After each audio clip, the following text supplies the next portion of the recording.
Welcome. Have you ever wondered how plants reproduce and keep growing in population? The answer lies within the most beautiful part of the plant, the flower. Flower is the reproductive organ of a plant. Each flower is made up of four parts: sepals, petals, stamens, and a pistil. Now, let's understand each part, moving from outside to inside.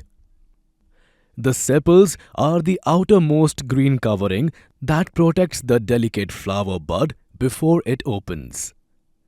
Inside them are petals, which are often colorful and fragrant to attract insects and birds for pollination. Both sepals and petals are non-reproductive parts of the flower. Now, let's understand the reproductive parts of the flower: stamen and pistil. Stamen is the male reproductive part of the plant. It is made up of a filament and an anther. The anther is a sac-like structure that produces fine, yellow dust, the pollen grains. Each pollen grain carries the male gametes or sperm cell. At the center of the flower stands the pistil or the carpel, the female reproductive part. It is made up of three sections: the stigma at the top, often sticky to catch pollens, the style, a slender stalk, and the ovary at the base, which holds tiny ovules, the future seeds. Each ovule contains a female gamete or egg cell. But remember, flowers are of two kinds.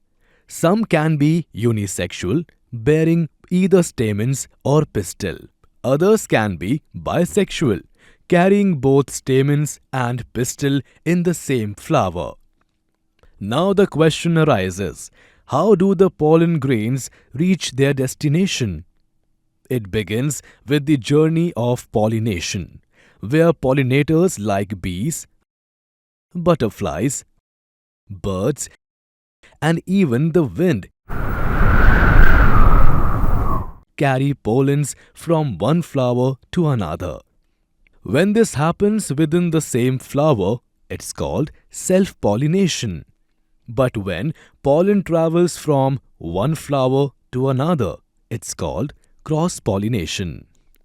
When a pollen grain reaches the stigma, a pollen tube grows out from it and travels down through the style to reach the ovary. Here, the male gamete meets the female gamete and fuse together in a process called fertilization. From this union, a zygote is formed, which gives rise to a new plant. Just like this, the life cycle of plant continues through sexual reproduction by flowers.